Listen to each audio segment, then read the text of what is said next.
मेरे प्राण। गुरु जी यही मांगू सदा। भक्ति करते छूटे मेरे प्राण। गुरु जी यही मांगू सदा। भक्ति करते छूटे मेरे प्राण। प्रभु जी यही मांगू सदा। भक्ति करते छूटे मेरे प्राण। गुरु जी यही मांगू सदा। रहे जन्म जन्म तेरा ध्यान। गुरु जी यही मांगू सदा। रहे जन्म जन्म तेरा ध्यान। गुरु जी यही मांगू सदा। तेरी भक्ति में खुद को मिटाता चलूं। तेरी भक्ति में खुद को मिटाता चलूं। तेरा महिमा निरंतर सुनाता चलूं। वो तेरी महिमा निरंतर मैं गाता चलूं। गाऊं सदा ही तेरा गुणगान। गुरु जी यही मांगू सदा। गाऊं तेरा सदा गुणगान। गुरु जी यही मांगू सदा। भक्ति करते छूटे मेरे प्राण। गुरु जी यही मांगू सदा। भक्ति करते छूटे मेरे प्राण। गुरु जी यही मांगू सदा। तेरा मुखेरा निरंतर निहारा करूं। तेरा मुखड़ा निरंतर निहारा करूं। तेरी मूरत को अंतर में धारा करूं। तेरी मूर्ति को अंतर में धारा करूं। तेरा मुखेरा निरंतर निहारा करूं। तेरा मुखड़ा निरंतर निहारा करूं। तेरी मूर्ति को अंतर में धारा करूं। तेरी मूर्ति को अंतर में धारा करूं। करे दर्शन दान। प्रभु जी यही मांगू सदा। देना आकर के दर्शन दान। गुरु जी यही मांगू सदा। देना करके दर्शन दान। गुरु जी यही मांगू सदा। देना आकर के दर्शन दान। गुरु जी यही मांगू सदा।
गुरुजी यही मांगू सदा।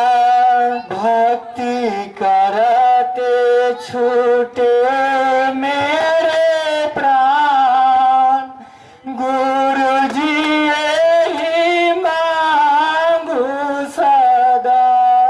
भक्ति करते छूटे मेरे प्राण, गुरुजी यही मांगू सदा। मेरे पाप और ताप मिटा देना, मेरे पाप और ताप मिटा देना। मुझे चरणों का दास बना लो ना। मुझे चरणों का दास बना लेना। मेरे पाप और ताप मिटा देना, मेरे पाप और ताप मिटा देना। मुझे चरणों का दास बना लेना। मुझे चरणों का दास बना लेना। जय गुरुदेव, जय गुरुदेव। सर्वेश सर्वाधार का दीदार हो, दीदार हो। सर्वस्व सर्वाधार का दीदार हो, दीदार हो। सर्वेश सर्वाधार का दीदार हो, दीदार हो। सर्वस्व सर्वाधार का दीदार हो, दीदार हो। आओ जगत उद्धार को दीदार हो, दीदार हो। आओ जगत उद्धार को दीदार हो, दीदार हो। पृथ्वी पे बढ़ता भार जब, पृथ्वी पे बढ़ता भार जब, लेते हैं प्रभु अवतार तब, लेते हैं प्रभु अवतार तब। भूलो ना इस इकरार को, दीदार हो, दीदार हो। भूले नहीं सही करार को, दीदार हो, दीदार हो। चहुओर हाहाकार है, चहुओर हाहाकार है। चहुओर भ्रष्टाचार है, चहुओर भ्रष्टाचार है। दर्शन मेरे सरकार हो, दर्शन मेरे सरकार हो, दीदार हो, दीदार हो। दीदार हो, दीदार हो। हर दिन को उसे पार दो, हर दिन को उसे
किसी को पर्दा खुले पंखा चला किसान पर्दा खुले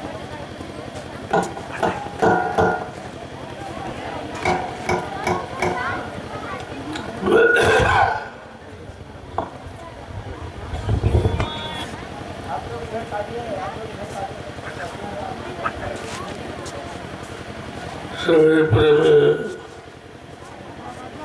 प्रेम से मालिक के नाम को जोर से बोले। पहले मैं बोलूंगा, इसके बाद आप। जय गुरुदेव, जय गुरुदेव, जय गुरुदेव, जय गुरुदेव, जय गुरुदेव, जय गुरुदेव। नाम किसका? प्रभु का, जय गुरुदेव। नाम किसका? प्रभु का, जय गुरुदेव। नाम किसका? प्रभु का, प्रभु का प्यारा नाम। जय गुरुदेव। रात्रि परमार्थी समझान सेवा कर रहे सभी प्रेमीजनों, बड़ा जीव का सौभाग्य होता है तब ऐसी सेवा मिलती है। गुरु भक्तों के ज्यादा भाग जिन्हें गुरु सेवा मिले, ये परमार्थी समझान सेवा। तुम हिंदुस्तान में कहीं चले जाओ, ये सेवा कोई नहीं करता, ना इस सेवा का लाभ किसी को मालूम। जब तक संतों के परमार्थी वचन नहीं सुने, तब तक परमार्थी सेवा का लाभ कोई नहीं बता सकता। आज 88,000 ऋषियों के तपोभूमि नैमिषारण्य में यह परमार्थी समझान सेवा और कहीं नहीं कि उस भूमि का महत्व क्या। अगर रामचरितमानस के उत्तरकांड को पढ़ लेते तो आपकी शंका चली जाती कि आज इसी भूमि का चुनाव क्यों किया गया। हिंदुस्तान में बहुत धार्मिक स्थल बड़े बड़े, लेकिन कहीं पर ऐसी भूमि नहीं है जहाँ पर 88,000 ऋषियों ने मिलकर तपस्या की। इसीलिए 1997 में आपको एक इशारा किया गया था,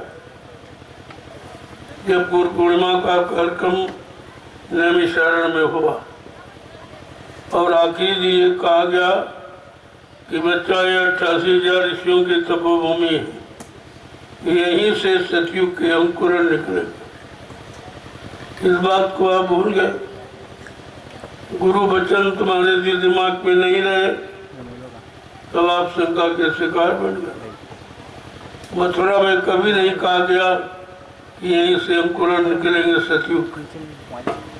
ये केवल नैमिषारण्य की पावन पवित्र भूमि से कहा गया। उसी आदेश का पालन करके ये नैमिषारण्य में ये जमीन खरीदी, क्योंकि सतयुग का अंकुरण कोई आसमान में थोड़ी हो, जमीन पर ही, तो उसके लिए जमीन की आवश्यकता है। अगर थोड़ा बहुत इशारा समझते होगे तो सत्संगों में कितनी बार मथुरा में आपको सुनाया गया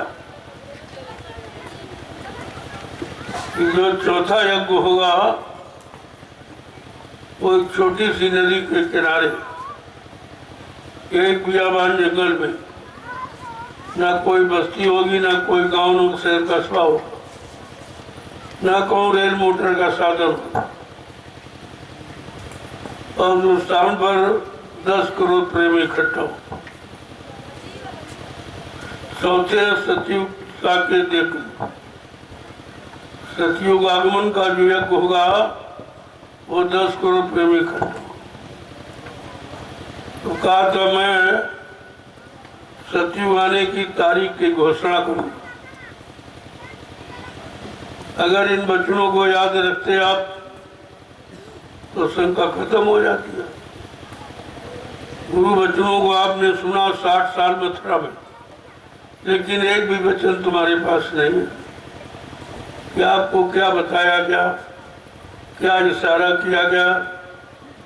अगर इन वचनों को ध्यान में रखते, जबकि कितनी बार आपसे कहा गया बच्चा मेरे वचनों को बहुत संभाल के रखना। जैसे लोग रुपए पैसे सोने चांदी हीरे जवाहरात को गांठ में बांध के रखते, ऐसे मेरे वचनों को संभाल के रखना। अगर तुमने मेरे वचनों को भुला दिया तो तुम मेरी दुआ दया से करोड़ों को पीछे चले जाओ। आज आपके पास यही हो गया। अब है कोई दया करने वाला तुम पर? तुम्हारे पाप कर्मों की माफी दिलाने वाला कोई है? और माफी कैसे होती है ये युक्ति बताने वाला है कोई? तो तुम्हारा तो काम सब खत्म हो गया। गुरु करने का मतलब क्या? गुरु से सत्संग सुनने का मतलब क्या? गुरु से नामदान लेने का मतलब क्या? उनके वचनों का प्रचार हिंदुस्तान में आपने किया और तुम्हारी समझ में नहीं आया। लोगों को तो आपने सुनाया, लेकिन अपने मन को आप नहीं सुना पाए, और तुम्हारे मन ने तुम्हें शंका में घेर लिया और तुम गुरु के प्रति शंका करने लगे। जो गुरु के प्रति शंका करता है वो जीव का कभी उद्धार नहीं होता। कहीं चले जाओ, कितनी पूजा पाठ कर डालो, लेकिन दया नहीं मिल सकती। दया देने के लिए दयाल पुरुष इस समय से आते हैं और जीव उनके करीब जाता है, उनकी शरण में, उनके कदमों में सिरदा प्रणाम करता है और दया की भीख मांगता है कि हम सबों पर दया कर दो, हमारे किए गए अनंत जन्मों के पाप कर्मों को मिटा दीजिए, हमारा आवागमन छुड़ा दीजिए। इसके लिए आप गए थे मथुरा, का काम आपका हो गया है? कुछ काम हुआ? तो तुम्हारा जाने का मतलब क्या हुआ? आप किस लिए गए थे? इस लाभ को पाने के लिए गए थे, और आपके पास कुछ नहीं। धीरे धीरे जब बच्चों को याद करोगे तब तुम्हें पछतावा हो कि मैंने बड़ा गलत किया, मैंने गुरु बच्चों का सम्मान नहीं किया, गुरु का सम्मान नहीं किया। तो आपने ये जो कार्य किया है उसकी तो सजा आपको भोगनी ही पड़ेगी। गुरु के को अपमान करने वाला तो गुरु का अपमान करता है, उसको कोई शक्ति बचा नहीं सकती। अगर सोचो कहीं तीर्थ मूर्त चले जाएंगे कहीं कोई पूजा पाठ करने लगेंगे, लेकिन किए गए कर्मों की अदायगी कोई नहीं करा सकता। वो केवल संत महापुरुषों को मालूम है। इसीलिए अब कलयुग में आए, उन्होंने नया रास्ता खोल दिया, हम सब जीवों के पाप कर्मों की अदायगी का। वैसे तो भजन से पाप करते हैं, लेकिन भजन आप कर नहीं सकते, आपका मन नहीं लगता, आपका शरीर भी साथ नहीं देता। शरीर में इतने रोग और बीमारी आपने पैदा कर दी, शरीर में कोई ताकत रही नहीं कि घंटों 3 घंटे 4 घंटे बैठकर आप भजन कर सकते। सत्संग भी आपकी समझ में आया नहीं। जो 10 जुलाई 1952 से 2012 ये मथुरा में 60 बरस आपको सुनाया, और एक भी वचन तुम्हारे पास। जब 60 साल के सुनाया गया और एक वचन नहीं आप सुन पाए और रख पाए, तो भी तुम्हारा भला होगा तो कैसे। लेकिन तब भी संत मेहरबान है, वो इसी काम के लिए आए हैं, जीवों के उद्धार के लिए। तो अपना काम करेंगे और जीवों के लिए कोई न कोई युक्ति निकाल लेंगे। तब ये रास्ता निकाला गया। इस सत्संग इसकी समझ में आता नहीं, याद रहता नहीं, भजन में मन लगता नहीं, शरीर साथ देता नहीं। तो कहा कि जब तक कर्मों की अदायगी नहीं होगी, कोई भी जीवात्मा मृत्यु लोक से जा नहीं सकता। यही तुमको रोके तुम्हारे कर्म। तब यह सोचा गया इन जीवों को कैसे पहुंचाया जाए। तब यह परमार्थी सेवा का नाम दिया गया। तो परमार्थी सेवा कहाँ कराई जाएगी? 88,000 ऋषियों की तपोभूमि पर, तब जीवों को लाभ मिलेगा। रामचरितमानस के उत्तरकांड में संत गोस्वामी जी महाराज ने क्या लिखा? तीरथ वर नैमिष विख्याता, अति पुनीत साधक सुखदाता। ये नैमिषारण तीर्थों का महातीर्थ राजा है, जहाँ 88,000 ऋषियों ने तपस्या की। तो भूमि का लाभ किसको मिलेगा?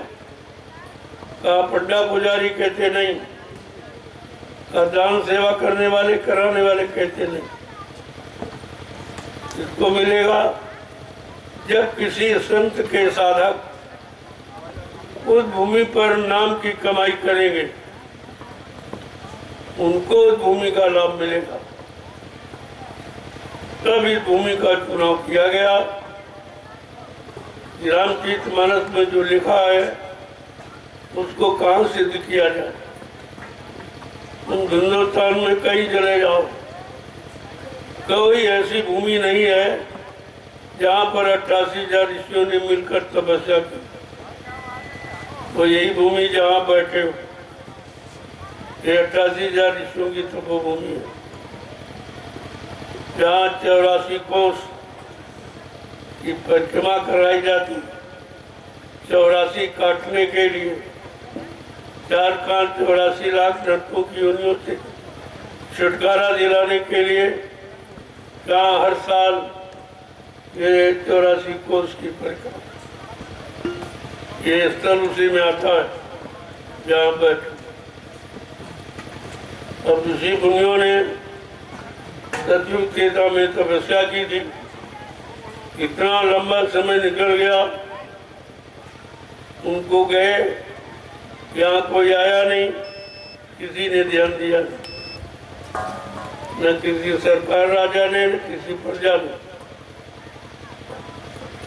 जब ये देखा गया कि भूमि का लाभ मिलने का समय आ गया, तब इस भूमि का चुनाव किया गया। आज ये जंगल आप साफ कर रहे हो, इसमें कोई आपका स्वार्थ नहीं, कोई मजदूरी के लालच में नहीं करते, कोई सामान सम्मान मिल जाए ऐसा भी कुछ, केवल एकमात्र भावना आदेश पालन की। आदेश पालन ही भक्ति है। और आदेश पालन ही भजन है। लेकिन आदेश कौन सा? जो निस्वार्थ हो, इसमें कोई स्वार्थ की कोई कामना, कोई इच्छा, कोई ख्वाहिश, कोई तमन्ना मुराद न हो। आज ये प्रेमी कर रहे हैं, जबकि आप भी देख रहे हो कि लोग दिन में परिश्रम नहीं करते, अब मशीनें करती हैं। इंसान परिश्रम करना छोड़ दिया, इसीलिए बीमारी का शिकार हो गया। जब परिश्रम करता था, शरीर से पसीना निकलता था, शरीर के अंग जब काम करते थे तब भोजन सुचारू रूप से पचता था, तो बीमारी बहुत कम थी। कभी कभी कोई सीजन सर्दी जुकाम बुखार तो होता था, लेकिन ये लाइलाज बीमारियां हैं, शुगर है, कैंसर है, टीबी है, इनका नामो निशान नहीं। आज आपने परिश्रम रोका तो बीमारियों का दरवाजा खुल गया। अब तुम्हारी बीमारी तुम्हारे घर का दरवाजा नहीं खुलेगा। जो भी तुम पैदा करते हो 70% तो डॉक्टर के घर जा रहा, और 20% आप फैशन में, तुम्हारे पास बच्चा ही क्या। अब आप शरीर पर कितना खर्च करते? कुछ भी नहीं। और काम शरीर से होना, तो आपने शरीर का काम मत कर दिया तो मशीनों का सहारा आपने ले लिया। लेकिन मशीन ये तो काम करेगी, लेकिन कोई मशीन भजन नहीं करेगी। ये काम तो मनुष्य शरीर से ही होगा, और ये किसी ने आपको बताया नहीं भजन का रास्ता, क्योंकि भजन का रास्ता भी कलयुग में खुला जब से संतों का आगमन हुआ। इसके पहले पूजा पाठ, तीर्थ व्रत, दान हवन, जपय, गंगा स्नान, ये शारीरिक इंद्रियों के कर्म कराए जाते थे, तो शरीर इंद्रियों को लाभ मिलता था। अब जिसे करोगे उसको लाभ मिलेगा आपको, और आत्मा से अभी आपने कुछ किया नहीं, और आत्मा के बारे में किसी ने बताया भी आपको नहीं। आत्मा की परख पहचान संत महात्माओं को होती, वही आत्मा के बारे में बताएंगे, वही आत्मा को जगाएंगे, परमात्मा से मिलाएंगे। बाकी ये काम कोई नहीं कर, आपको भी नहीं कुछ मालूम है, और किसी ने आपको बताया भी नहीं। जो मथुरा में बताया गया तो आप भूल गए हो। एक भी बच्चा को नहीं मालूम। जब गुरु वचनों को भूल जाओगे तो परिणाम खराब हो, आप फंस जाओगे, ठगे जाओगे, आप परेशान किए जाओगे नाना प्रकार से। इसलिए तो भगवान राम ने गुरु वचनों को याद किया, और गुरु वचनों के अनुसार चले, उनके आदेश को माना, तो लाखों बरस गए हुए, लेकिन आज भी उनकी पूजा हो रही। कृष्ण भगवान ने अपने गुरु संदीपन के आदेश का पालन किया, आज उनकी पूजा हो रही। यहाँ तो गुरु भक्तों की पूजा और किसी की पूजा नहीं। और सौभाग्य से तुमको तो सदगुरु मिले, तो सदगुरु की भक्ति के आगे सारी भक्ति फीकी हो जाती। सदगुरु के आगे ब्रह्म पारब्रह्म ईश्वर, काल महाकाल सब डरते, उनके सामने कोई आ नहीं सकता, टिक नहीं सकता। अगर तुम उनके जीव बन जाते, उन पर पक्का विश्वास कर लेते, तो काल तुम्हारा कुछ नहीं करता। कहा सच्चे सदगुरु भक्त के आगे काम क्रोध छोड़, काम क्रोध लोभ मोह छोड़ भगे मैदान, ये सब भाग्य। इतना उनके बल का शक्ति का प्रभाव है। लेकिन आपने भक्ति करी नहीं पाई, उनके आदेश का पालन किया नहीं, वचनों को आप भूल गए। जिन्होंने परिवर्तन की आवाज लगाई वो भी भूल गए आप। कहा था बच्चा कलयुग में कलयुग जाएगा और कलयुग में सतयुग आएगा। इस बात को अभी तक कोई नहीं समझ पाया और किसी के बस की बात है भी नहीं, क्योंकि बाबा जी तो पहले कह देते कि मेरा ये काम न कोई कर सकता, न हमको काम से कोई रोक सकता और न मैं कोई धमदौलत सामान से खरीद सकता। मैं अपना काम करने आया हूँ, काम करके ही जाऊंगा। कोई माई का लाल हमें इस काम से रोक नहीं। फिर भी आप भूल गए गुरु बच्चों को। क्या किसी ने ऐसी जबरदस्त परिवर्तन की आवाज लगाई है? क्या भगवान राम ने लगाई थी, कृष्ण ने लगाई? इतनी अवतारी शक्तियां आई, लेकिन वो काल शक्ति थी। उन्होंने दयाल को लाने का जानकारी नहीं थी। सतयुग आने की बात उन्होंने नहीं। बड़े बड़े समय में कोई हरिराज आया, कोई रामराज, कोई कृष्णराज आया, लेकिन आज तो कलयुग है। कलयुग में संतों का राज। तो यह संत राज भारत में अब बचाए बचिए नाम। बाबा जय गुरुदेव की वाणी अब दिखाई पड़ी है। ये सब तुम्हारे सामने आके खड़ी हो जाए। आप थोड़ा सा लगे रहिए, गुरु वचनों को याद करते रहिए। सुबह शाम आत्मा के घाट पर बैठकर नाम की कमाई सुमरन ध्यान भजन करते रहे। तुम्हें कोई हटा नहीं सकता, तुम्हें गुरु से अलग नहीं कर सकता, लेकिन गुरु वचनों को भूल जाओगे, आदेश का पालन नहीं करोगे तो सब तुमको पकड़ के हटा देंगे। और यही आपके साथ हुआ। जिन्होंने हटाया उन्हीं के पास जा रहे। इसने गुरु की शरण से तुम्हें हटा दिया, गुरु से हटा दिया, तो इससे बड़ा और दुश्मन हो कौन सकता? लेकिन नहीं समझ पाए, उन्हीं के पीछे दौड़ रहे हो। ये आपकी समझ में नहीं आया। जिस समय तुम्हारे गुरु को झूठा बदनाम, जब बाबा जी ने आपसे कहा सृष्टि में ना मुझे कोई मार सकता, न मुझे कोई धोखा दे सकता, न मुझे कोई धमदल सामान से खरीद सकता, मैं अपना काम करने आया हूँ, काम करके ही जाऊंगा, ऐसे में जाने वाला नहीं हूँ। और जब तक इन जीवात्माओं को जिनको नाम से जोड़ा, नाम दान दिया, जब तक इनको घर नहीं पहुंचा लूंगा, मैं इस मानव शरीर को छोड़ के जाने वाला नहीं हूँ, चाहे मुझको 400 वर्ष क्यों न रहना पड़े। ये सब आप भूल गए। अगर गुरु वचनों को याद रखे तो तुमको गुरु से हटाने वाला कोई पैदा नहीं हुआ। ये सब वचन आपको सुनाए जा चुके। 10 जुलाई 1952 से 2012 60 वर्ष मथुरा में आपको सुना। अब आपके पास एक भी वचन, तुम गुरु को कितना मानते हो, गुरु को कितना पहचानते हो? तुम्हारे पास न कोई पहचान, न कोई मान्यता, तो फिर मिलेगा क्या? अगर पहचान होती, जिसको पहचान ले तो आप कोई कभी नहीं बोलते। इतना कोई बहकाए बरमाए, लेकिन तुम कहोगे नहीं मैं पहचानता हूँ।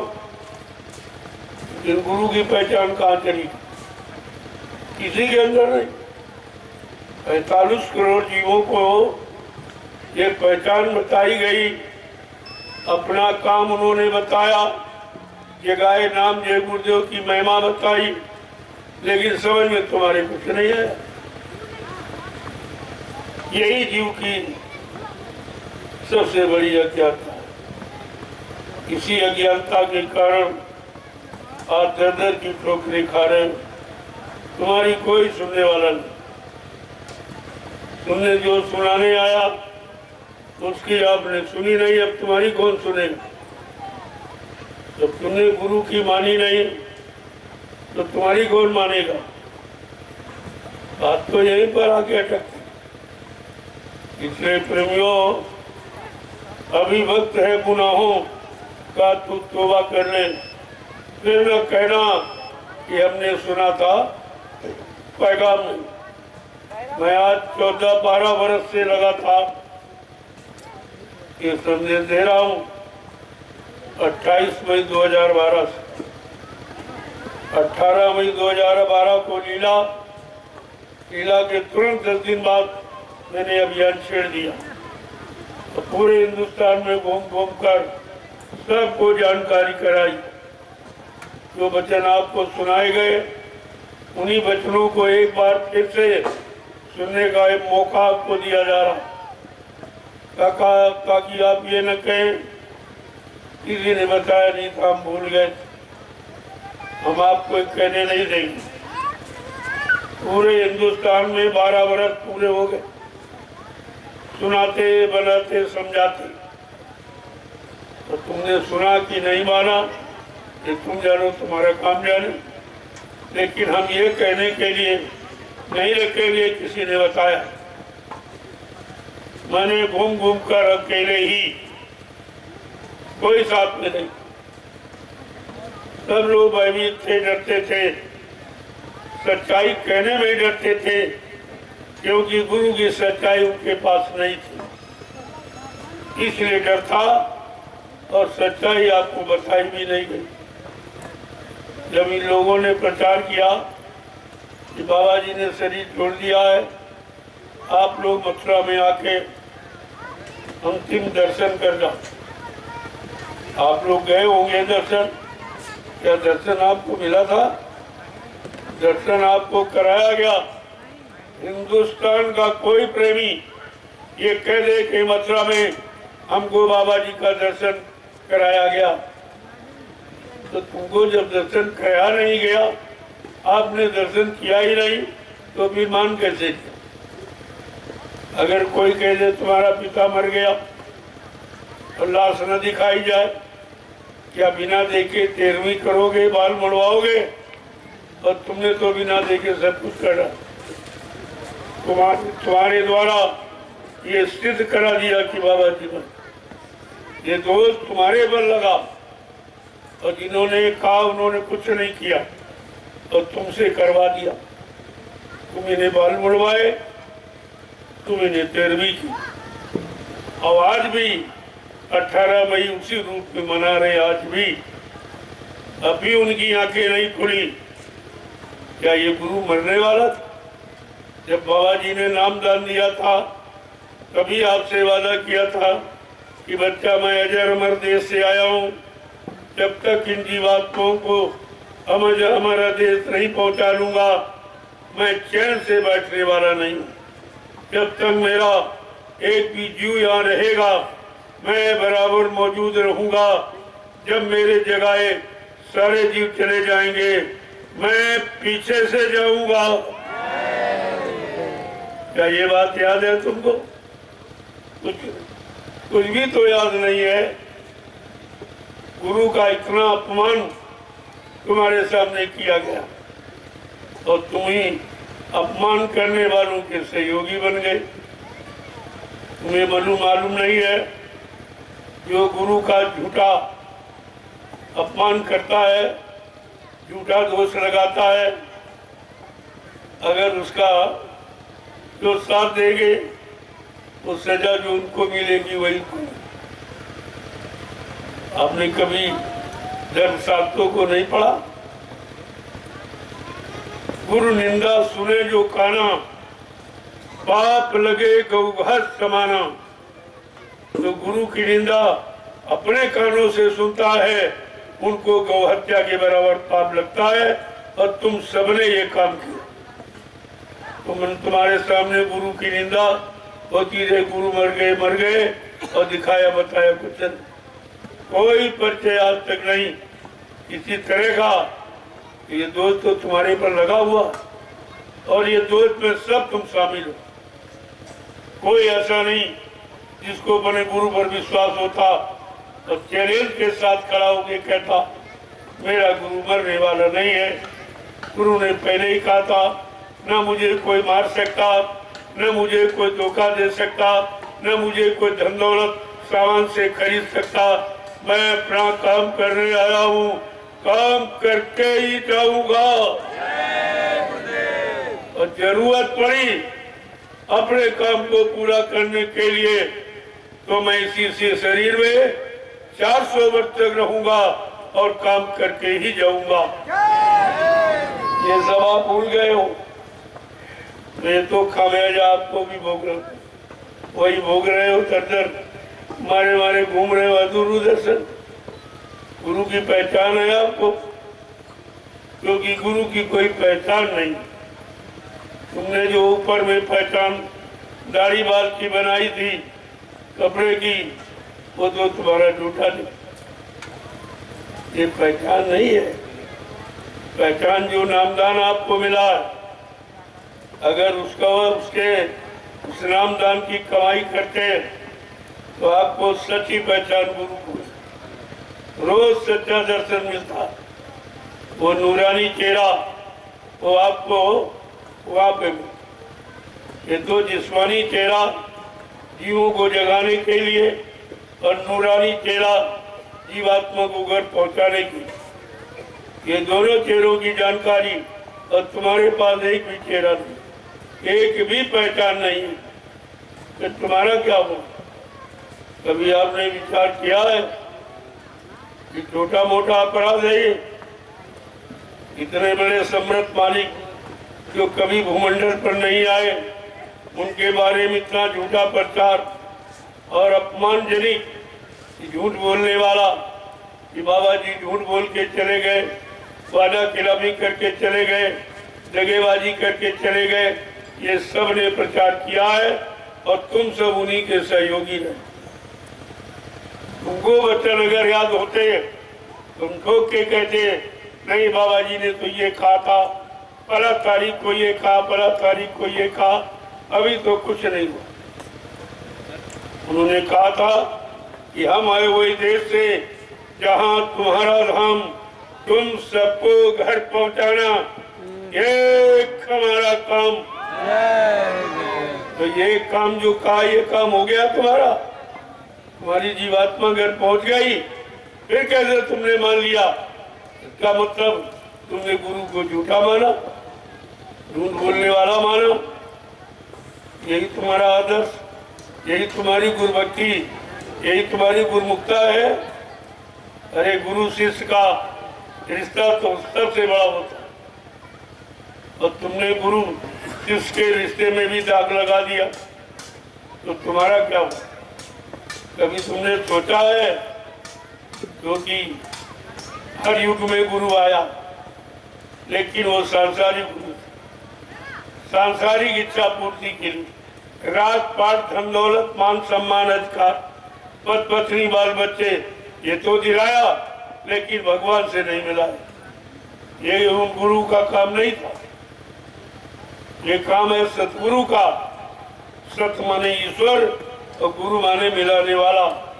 जो ईश्वर ब्रह्म पार ब्रह्म महाकाल सतगुरु से मिलाए, दर्शन दीदार कराए, प्रेमी उसको कहते हैं सतगुरु। ऐसा समृद्ध सतगुरु मिला, लेकिन कितने लोगों ने पहचाना? जबकि गुरुवाणी कह रही है बने तो सतगुरु से बने, बिगड़े तो भरपूर। ऐ जीवात्मा, जब कभी तुम्हारी बनेगी तो भक्ते मुर्शिद समय के सतगुरु से मिले, नहीं तो बिगड़ जाएगी। और वो मुक्ति देने दिलाने वाला एक ही होता, सतगुरु एक, गुरु बहुत तेरे। संसार में गुरु तो बहुत, गुरु माने ज्ञान कराने वाला, लेकिन भगवान से मिलाने वाला वो समय का सतगुरु एक ही होता। और उसका इन लोगों ने प्रचार कर दिया, गुरु मर गया। तो इनसे पूछो क्या दूसरा कोई सतगुरु आ रहा है या आ गया? जरा उसकी जानकारी दे दीजिए, तो अभी सारा रात खुल जाए 2 मिनट की सच्चाई क्या। और तुमने अपने गुरु की सच्चाई भी नहीं जानी, सच्चाई को भी नहीं आपने खोजा कि सत्यता क्या। जिसने इतने दिन प्रचार कराया जैसा किसी ने नहीं किया, प्रभु नाम का प्रचार किसी ने कराया ही नहीं, और प्रभु नाम किसी ने जगाया भी नहीं। जैसे ये सब चीजें पहचान की है कि समृद्धमानी की पहचान गोस्वामी जी महाराज ने रामचरितमानस के उत्तरकांड में इशारा किया। एक अनी अनामा आज सच्चिदानंद प्रभु धामा, एक ही अनामी धाम है, वहाँ एक अनामी महाप्रभु है। जब अनामी महाप्रभु मानव चोला धारण करके मृत्युलोक मंडल पर आएगा, प्रभु नाम को जगाएगा, प्रभु नाम का प्रचार कराएगा, प्रभु नाम का बेड़ा भवसागर में लगाकर इन जीवात्माओं को प्रभु धाम पहुंचाएगा। तब जीवात्माओं का आवागमन समाप्त हो जाएगा। ऐसे आवागमन नहीं समाप्त होता। तो तुम्हारे पास तो कोई जानकारी, और ये जानकारी कोई दे भी नहीं सकता। तुम कहीं चलो, पूरे हिंदुस्तान में घुमाओ, ये जानकारी कोई, और सब जगह घूम के तुम यहाँ आए हो, क्योंकि मेरे पास तो एक भी आदमी नहीं था। तो मैंने शुरुआत की 28 मई 2012 से गुरु की सत्यता लोगों के कान तक पहुंचाने के लिए। तो मेरे साथ एक भी आता, धीरे धीरे कभी 10 जुड़े हट गए, कभी 100 जुड़े हट गए, कभी 1000 जुड़े हट गए। ऐसे लोग बेचारे धीरे धीरे धीरे धीरे हमें ये विश्वास है कि सत्य की विजय होती।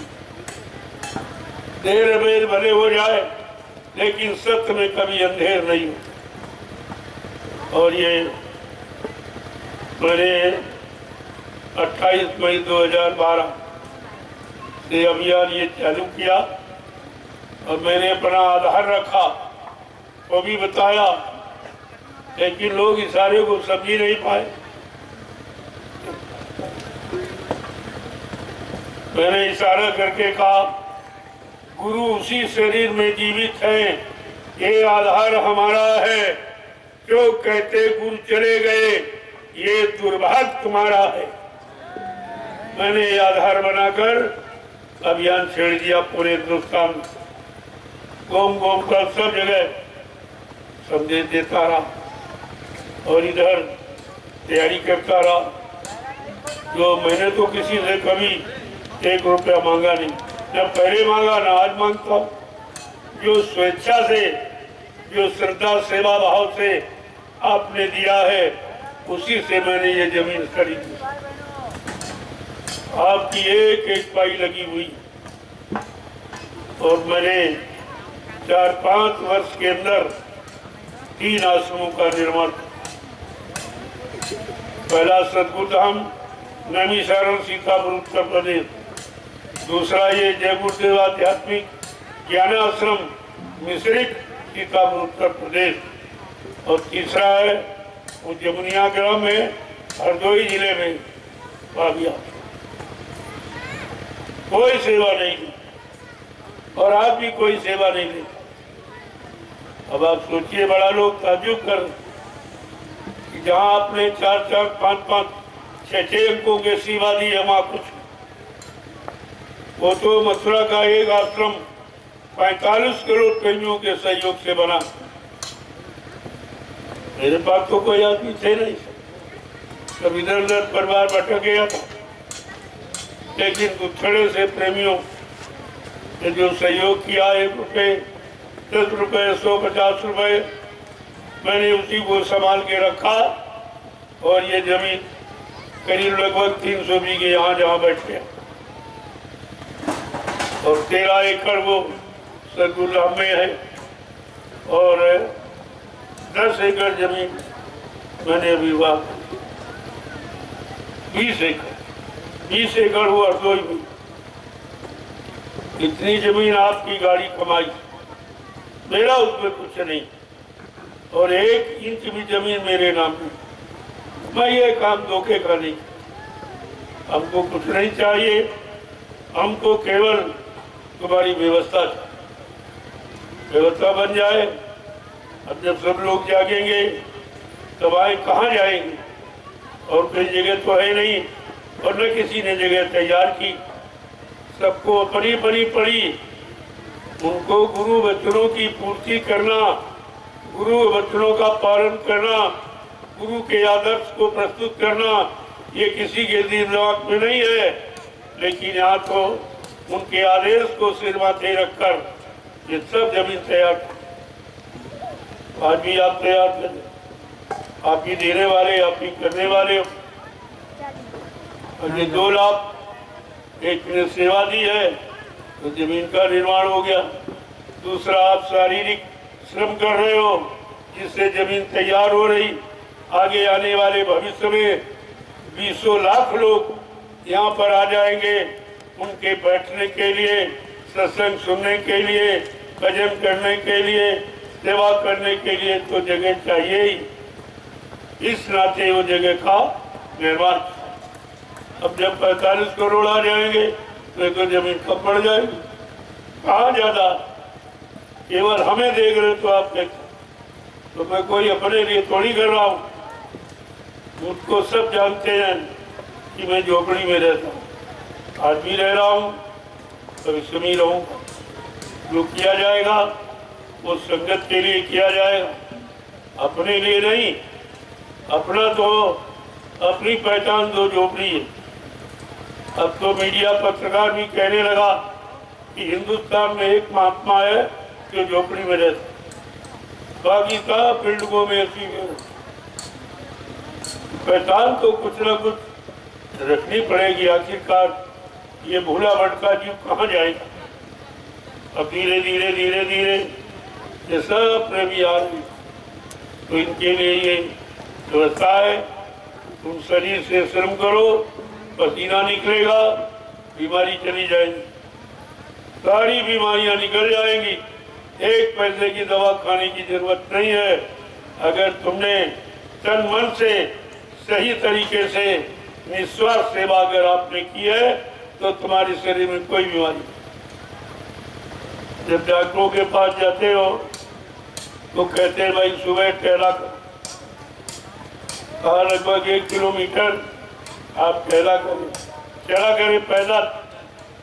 यहाँ तो सेवा में सुबह शाम तक 10 किलोमीटर चलते लोग, उनकी सेवा कर रहे हैं, 10 किलोमीटर चल जाते, फिर बीमारी कहाँ रहेगी। यही तो सोचने का विषय है। आप बीमारी भी अपनी दूर करोगे और जिससे जो परिश्रम करके जमीन तैयार कर रहे हो, जो आगे आने वाले भविष्य में लाखों लोग लाभ उठाएंगे, ये आपके भजन के बराबर एक कमाई होगी। इससे अनंत जन्मों के पापों का समाधान हो जाए। एक तरह का लाभ नहीं है, कई तरह। और ये लाभ कोई जानता नहीं, और न कहीं चले जाओ को करा था, ये कहीं नहीं, कहीं चले जाओ ये। और जब तक ये सेवा नहीं, तब तक संचित जो पिछले जन्मों के कर्म हैं उनको कोई काट नहीं सकता। या तो भजन से काटे जाए या परमार्थी सेवा से, तीसरा कोई तरीका है नहीं। भजन आप कलयुग में इतना कर नहीं सकते, जो आपका मन नहीं साथ देता और शरीर बीमारियों के कारण शक्तिहीन है तो शरीर भी साथ नहीं देता, फिर भजन कैसे करो। लेकिन जब नामदान दिया गया तो कहा इतने जीवों को ले जाऊंगा जरूर, इनकी जीवात्माओं को घर पहुंचाऊंगा जरूर, जिसके लिए चाहे कुछ करना पड़े, कोई युक्ति कोई व्यवस्था बनानी पड़े। तो ये सब वचन आपको याद रखना, और ये तुम्हारे हित के लिए गुरु ने वचन कहे, वादा किया तुम्हारे हित के लिए, अपना स्वार्थ लोभ लालच पूरा करने के लिए थोड़ी वादा, और तुम अपने हित अनित को नहीं समझ पाए तो तुम दूसरों का भला क्या करोगे, अपना भला करना नहीं जानते। इसलिए समय से जागो, अभी समय है, लेकिन जब काम शुरू हो जाएगा फिर भाई सुनी नहीं किसी की जाए, ये तो सजा सजा है, उसमें किसी तरह की कोई मुरवत नहीं। आपको ये सब ध्यान में रखना चाहिए। अभी तो ये सरल उपाय है, ये सेवा करके पसीना पहा के बीमारी निकाल लो, अच्छा समय आपके पास। और जो परिश्रम से ये व्यवस्था तैयार हो रही, ये तुम्हारे पिछले जन्मों के पाप कर्मों की अदायगी हो जाएगी। इतना बड़ा लाभ है जिसको कोई नहीं जानता।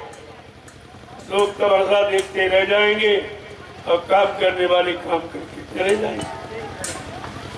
मैंने कई बार कहा, इनको तुम देख लो मिट्टी ढोते खोदते, ये कोई मजदूर नहीं है, ये कोई गरीब नहीं है, ये सब पढ़े लिखे हैं, कोई कर्मचारी अधिकारी है और ऐसे ऐसे धनवान जो तुमको खरीद लेंगे, ऐसे ऐसे लोग मिट्टी ढो रहे, तुम पहचान नहीं। वो कोई अपनी पहचान देने नहीं आए, वो आदेश पालन करके अपने पिछले जन्मों के अनंत यानी जन्मों के पापों को मिटाने आए, क्योंकि ये काम कोई पैसा लेकर भी नहीं कर सकता। किसी ज्ञानी ध्यानी विज्ञानी को 1 करोड़ रुपए दो को हमारा एक पाप काट दीजिए, ये काम कोई नहीं। जो रुपए पैसे धन दौलत सामान से काम नहीं होता है, वो इस परमार्थी सेवा से। ये कितना सरल और सस्ता तरीका, कोई खर्चा नहीं है। सेवा करोगे शारीरिक लाभ, सेवा से व्यवस्था बनेगी, वो लोगों को लाभ, वो सुध तुम्हारे कर्मों की अदायगी हो जाएगी। एक तीर से हजारों निशाने। अब जब आओगे, सत्संग को सुनोगे, सेवा में लगोगे, तो भजन अपने आप होने लगे। लेकिन बगैर सत्संग के सुने समझे, बगैर सेवा के करे कोई भजन नहीं कर सकता, क्योंकि ये तरीके हैं। पहले सत्संग करो, फिर सेवा करो, तब भजन करो। इसके पहले भजन कोई नहीं कर सकता। तुम्हारा बैठने का मन नहीं होगा, बैठोगे तो सो जाओगे, नींद आ जाएगी, सत्संग सुनने में भी नींद आ जाएगी, भजन करने में नींद आ जाएगी, लेकिन मिट्टी ढोने में नींद नहीं आएगी। इस परमात्मा सेवा का लाभ देखिए आप, जो भजन और मतलब सत्संग में लाभ नहीं, वही सेवा का लाभ है। इसलिए इस सेवा को आगे रखा गया। जीव कमजोर है, चलो वो नहीं तो ये करेगा, अरे भाई कुछ करके लाभ उसको मिलना चाहिए, कैसे मिलेगा, उसी सेवा में लगाकर इसका काम करा दिया जाएगा। तो आपको तो सोचना चाहिए, अगर आपको बड़ा काम करवाना तो फिर ये करना पड़ेगा, सत्संग सुनना पड़ेगा, सेवा करनी पड़ेगी, तब भजन होगा। तो भजन करो।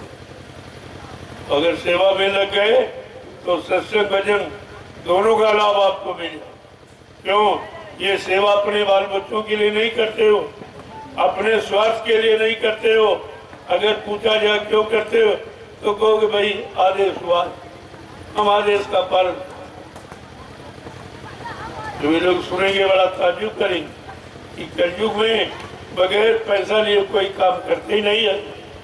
लेकिन ये कैसी व्यवस्था, ये कैसी भूमिका है, जहाँ हजारों आदमी रोज आजाद जाते हैं, आते हैं, जाते आते, ये सिलसिला 2 महीने से लगातार लगा हुआ। और अभी ये गुरु पूर्णिमा के कार्यक्रम तक लगा रहेगा। गुरु पूर्णिमा के कार्यक्रम के बाद सावन के महीने में 1 महीने का साधना शिविर लगेगा।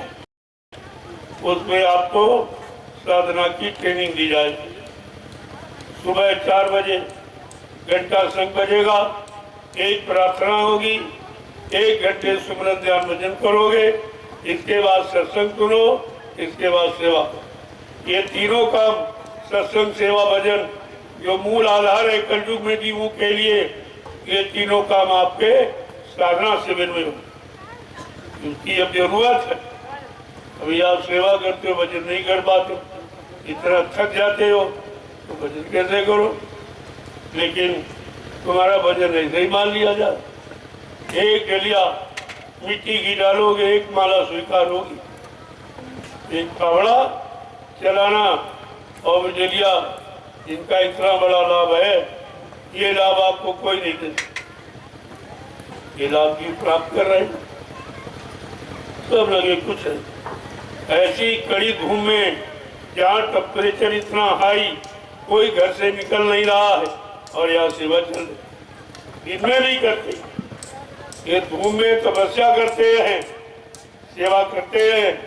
और रात्रि में जब कोई नहीं काम करता है तो रात्रि में भी ये सेवा करते। पहले देखो, ये यूट्यूब पर जा रहा, पूरा हिंदुस्तान देख रहा है, रात्रि में श्रमदान सेवा हो रही है। लोग दिन में सेवा नहीं करते। ये कैसे लोग हैं? ये कौन लोग हैं? का ये बाबा जय गुरुदेव जी महाराज के भक्त वो से तो उनके हुक्म का आदर्शों का पालन करते। सत्संगियों, तुम्हें आदर्श बनना है, संदेश सदगुरु का तुम्हें चरितार्थ करना है, ये आदेश था तुम्हारे लिए और तुमने किसी ने एक भी आदेश का पालन नहीं किया तो मुसीबत तो आएगी। ऐसी मुसीबत आने वाली है जिसका कोई समाधान नहीं है। इसलिए महात्मा पहले से जानकारी देते हैं कि ऐसी आपत्ति मुसीबत ना आए, तुम लोग उसकी दवा सोच लो। उसकी दवा क्या है?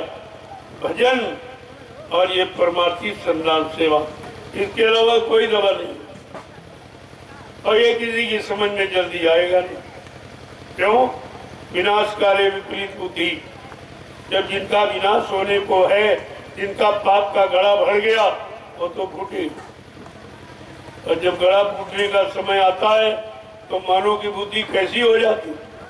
जब जैसी हो तबता तब तैसी मत होए, और काल रेख की लेख को मेट सके नहीं कोई। तो समय आ गया, पापों का गड़ा फूटने वाला है तो बुद्धि तो विपरीत दिशा में जाएगी। लेकिन महात्मा अपना फर्ज बराबर अदा करते, वो अपने राजा को, प्रजा को हमेशा जानकारी पहले देने लगते हैं कि आगे समय खराब आ रहा, मेरी बात मान लो तो तुम्हारा और तुम्हारी प्रजा का नुकसान बच जाए। लेकिन कौन मानता है? मैंने चुनाव के लिए मना किया, किसी ने हिंदुस्तान में नहीं कहा, सिर्फ मैंने कहा। मीडिया पत्रकार ने सुना कि मैंने कहा देश की स्थिति अच्छी नहीं है, इतना कर्जा पहले से देश पर लगा, लिहाजा चुनाव को रोक दीजिए, न राजा और प्रजा के हित में नहीं होगा। कोई माना? अरे भाई कोई माना? एक तो ये जानते नहीं, अच्छी सच्ची बात भले की बताओ तो ये मानते नहीं, तो परिणाम तो बुरा होगा ही। लेकिन तुम महात्माओं पर दोष नहीं दे सकते हो, ये जानकार थे, जानते तो बताया। मैंने घूम घूम करके इसके बारे में जानकारी दी कि देश का राजा प्रजा हमारी प्रार्थना को मान लीजिए, इस चुनाव को आप रोक। ये चुनाव राजा प्रजा के लिए अच्छा नहीं, समय ठीक नहीं है, देश की माली हालत इतनी अच्छी नहीं है कि चुनाव करा सके। पहले से इतना कर्जा लदा हुआ है और ये 70 अरब और चुनाव का ये लग जाएगा तो ये कहाँ से आए? महंगाई और मतलब यानी टैक्स, जीएसटी के सिवा इनके पास कोई उपाय नहीं है जो इस कर्जे को पूरा कर सके। जब वो टैक्स लगाएंगे, महंगाई बढ़ाएंगे, जीएसटी बढ़ाएंगे तो भारत की जनता के चिथड़े उड़ जाएंगे, चिथड़े। तो आपको समझना पड़ेगा।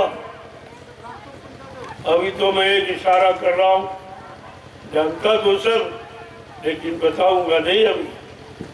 जब जानते तुम नहीं मानोगे, इशारा तो करूंगा। अगर इशारा समझ में आ जाए तो अच्छी बात है, धीरे धीरे सब कुछ बता दिया जाएगा, सब जानकारी दे दी जाएगी जो तुम्हारे पास नहीं है।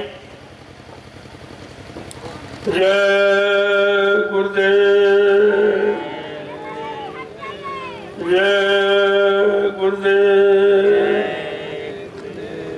प्रेमियों, ये परिवर्तन का समय,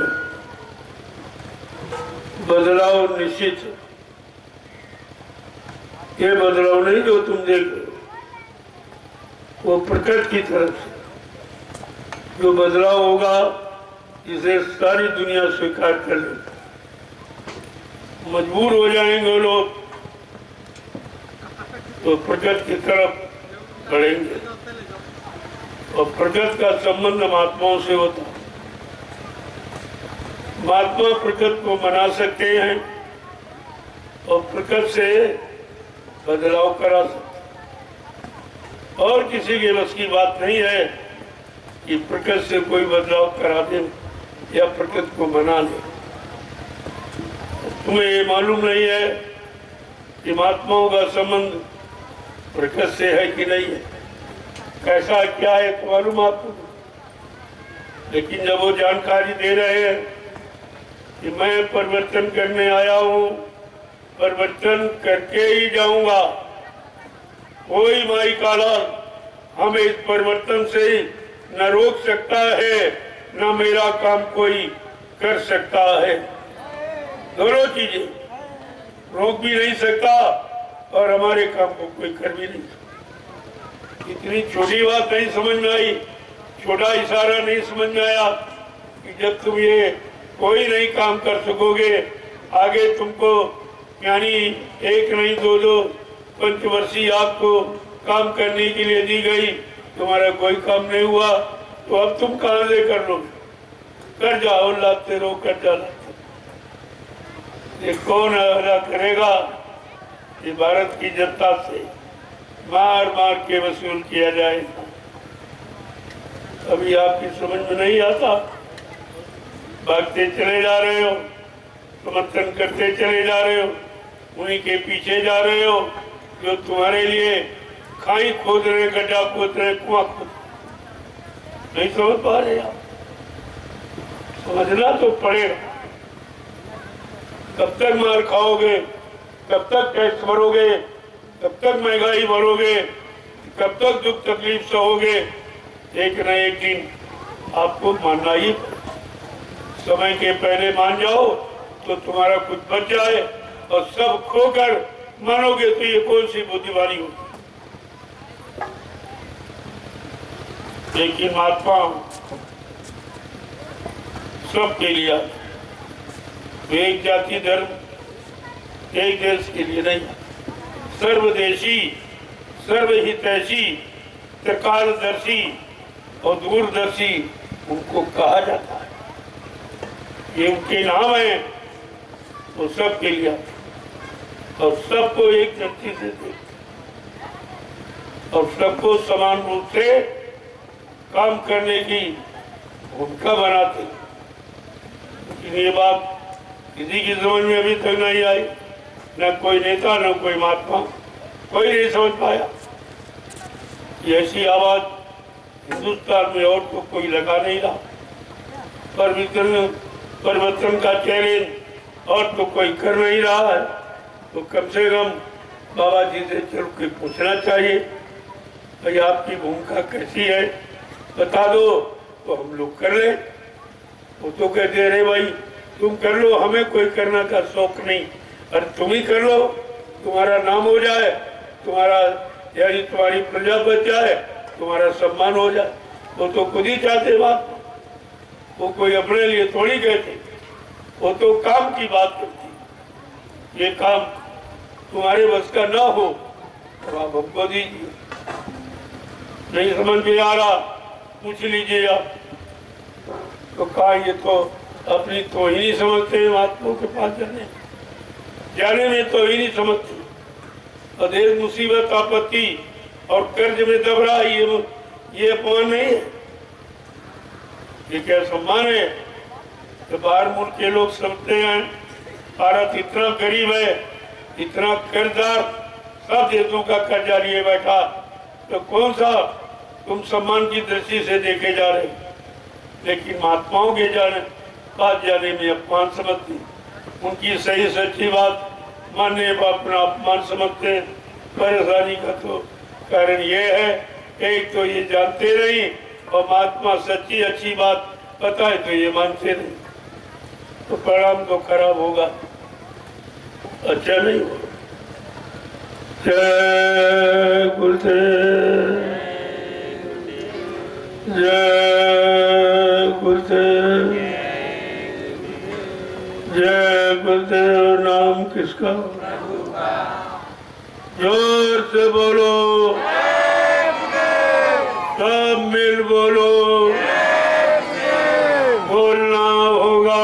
जय गुरुदेव, अभी से बोलो, जय गुरुदेव, दुख दर्द हरेंगे, जय गुरुदेव, सब कष्ट मिटेंगे, जय गुरुदेव, सुख शांति भी देंगे, जय गुरुदेव, सबके दाता, जय गुरुदेव, सबके मालिक। जय गुरुदेव, प्रेम से बोले, जय गुरुदेव। ये नाम नहीं इंसान का, यह नाम है प्रभु का, ये काम नहीं इंसान का। ये काम है प्रभु का। इस बात को गांठ में बांध लो। अब ये काम इंसानों के बस का नहीं है, चाहे राजनीति का हो, चाहे धर्म नीति और समाज नीति का। ये काम इंसानों के बस। क्योंकि 70 साल की आजादी इनको मौका समय देके देख लिया गया, कुछ नहीं। जो था वो भी बिगड़ गया और निरंतर बिगाड़ा जा रहा। तो बनने की बात तो तुम अपने दिमाग से निकाल दो। तो स्वामी जी महाराज ने पहले लिखा रामचरितमानस में, बहुमत तियमत बालमत भिन्न नरेश का राज, सुख संपदा को कहे जान बचे बड़बा। बहुमत आया आपने देखा, स्त्री मत भी वो भी देखा, बच्चे का शासन वो भी देखा, तो तब कुछ नहीं हुआ। तो अब कहाँ से हो जाए? अब तो व्यवस्था बिगड़ गई, जब थी तब नहीं कर पाए, अब तो बिगड़ गई, अब कौन नहीं। केवल झूठी आवाजें लग रही हैं। सुख संपदा को कहे, कहा सुख समृद्धि की बात तो छोड़ दो, तुम अपनी जान ही बचा लो इन लोगों से, तभी तुम्हारे लिए बहुत। ऐसा समय आ गया, आपको तो विचार करना होगा। अगर बाबा जी की बातें मान ली होती तो भी आज ये दिन आपको देखने को नहीं। तुम हंसी मजाक समझते रहे। महात्मा कोई मजाक थोड़ी करते, वो तो आपकी मुसीबत आपत्ति को देखते हैं कि आने वाली है और ये बेचारे कैसे बचेंगे। तो पहले से बचाव नीति, सुरक्षा की नीति, संभाल की नीति आपके सामने पहले कहने लगे। ये सब सोचना चाहिए। जय गुरुदेव। अब जो प्रेमी कोई सेवा नहीं कर रहे, थक गए हैं, तो आपके प्रसाद में, और जो कर रहे हैं, कर सकते तो कर लीजिए। जब एक डलिया पर एक माला है, तो जितना ज्यादा करना चाहो कर लो, तो 2 लाख तुम्हारे पास।